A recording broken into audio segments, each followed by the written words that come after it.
Hi guys, it's Lauren and Matt here from Hunter Valley Ants, and you may have seen our dig, which was the Queen Bella dig, and if you haven't yet, definitely go and check it out. But this is an update on that colony.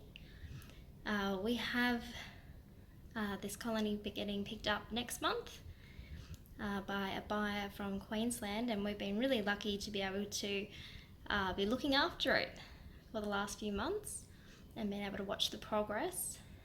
And I'm going to hand over to Matt, who's going to tell you more about it.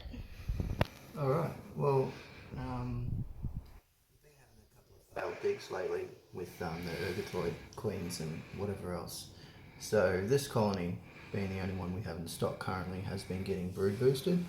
So they've got quite a lot of brood at the moment. They don't actually have any food currently because we're just about to feed them. They go through it very quickly. But if Lauren comes back over to here where Bella is, Bella's currently standing on a couple of larvae that are currently spinning their cocoons. They're pupating as we speak, which is quite amazing. It's little fluff. I'm not even sure what they're using for scaffolding in there. They don't seem to have much stuff. We do have sand in the outworld. Using the sand in the outworld just to give them, like, stuff to bring in if they want to for scaffolding. Also, because of the oiled sides, it gives them the chance to clean themselves off if they get oil on themselves. If you've got an oiled container and you don't have anything for the ants to clean themselves off with, they generally tend to suffer. All right.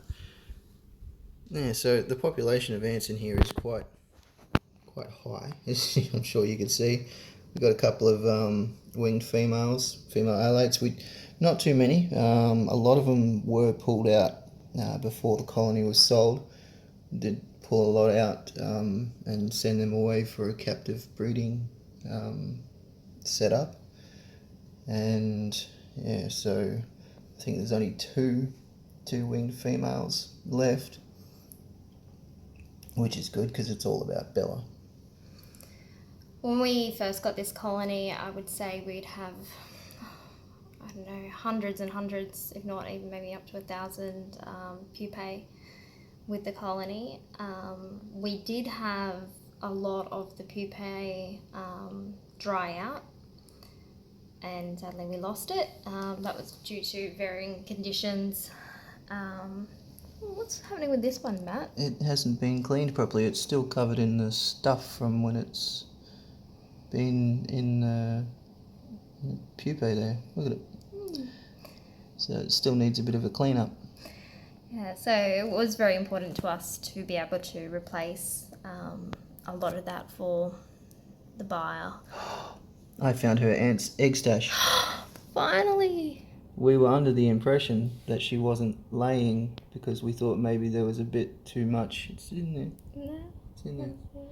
Where's your finger gone?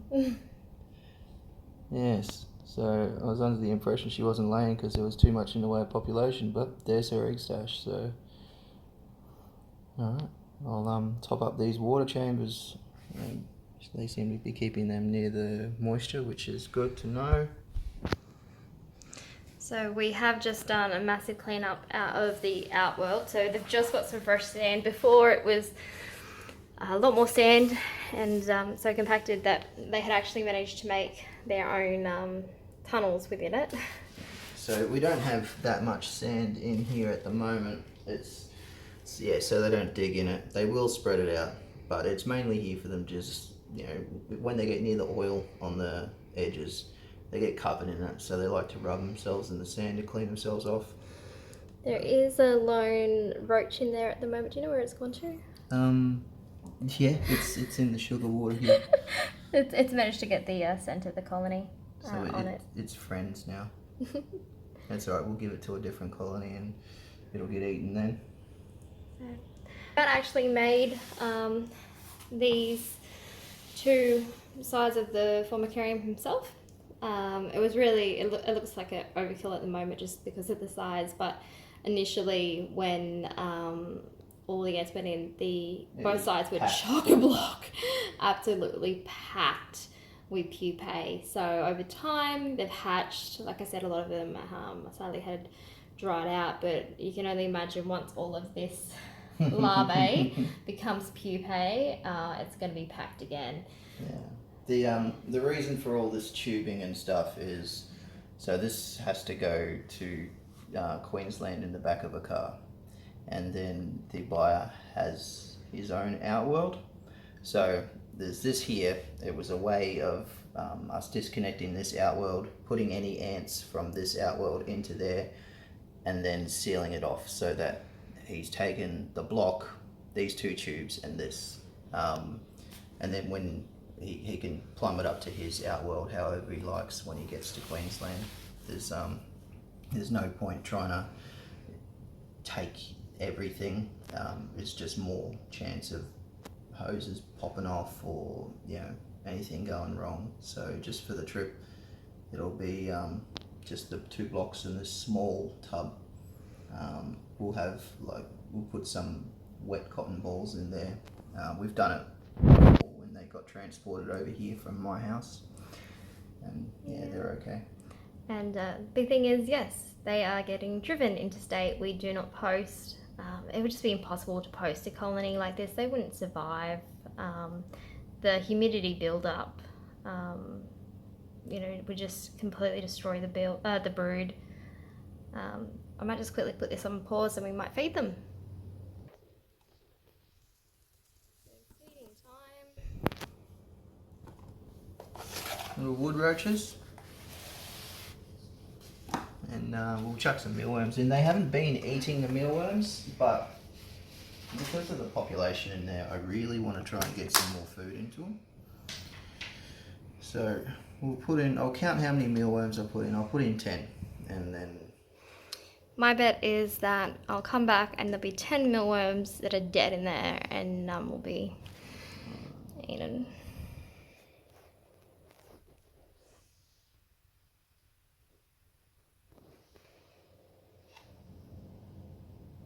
Have we got any massacres happening yet?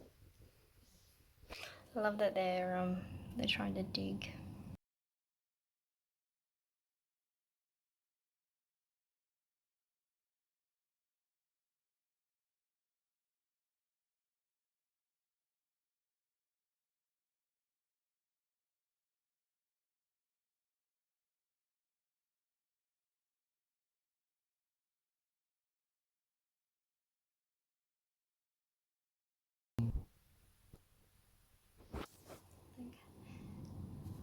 So there's like a buffet there and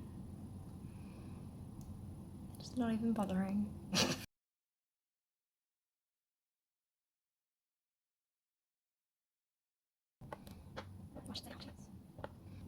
Serious.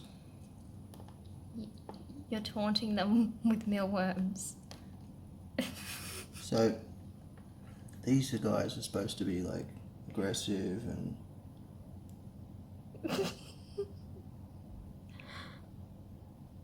Are you kidding me? There we go. There we go. Nope. Someone needs to feed the babies. What about you? You gonna feed the babies? Feed your babies. These guys have... There you go. Feed your babies. Oh yeah, there we go.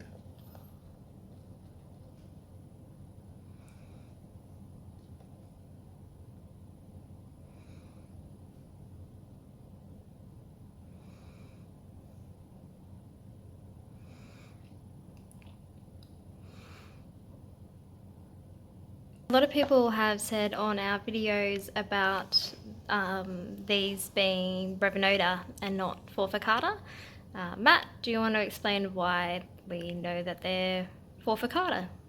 No, the maximum size that our ants get up to is about 3 centimeters. The queen herself is probably about closer to 3, maybe 3.5. She's nowhere near the 4.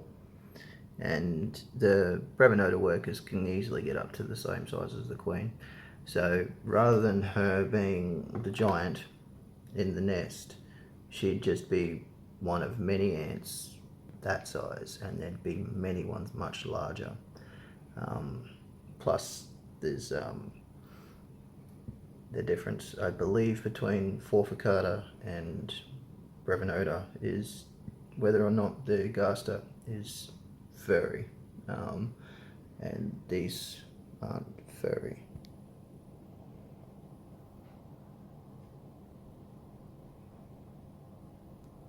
That's just going off the key, but they'd come nowhere near the size that you'd expect for Brevinota. They're still very large ants, but I mean, these are just the same size as Golosa. They're the same size as Nigroceps. Yeah, they don't stand out by their size.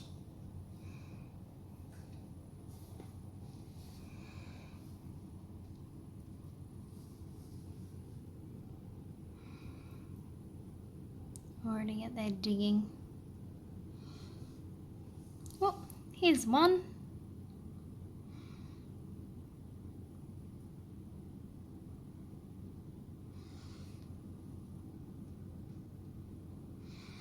Doing some killing all on its own. Hopefully it feeds the babies. Just a bit of a video to show some progress here. Done some digging. And they have, despite the looks of it, where yes, there's still lots of roaches roaming, they have been doing some feeding over here. You can see up here. Where is it?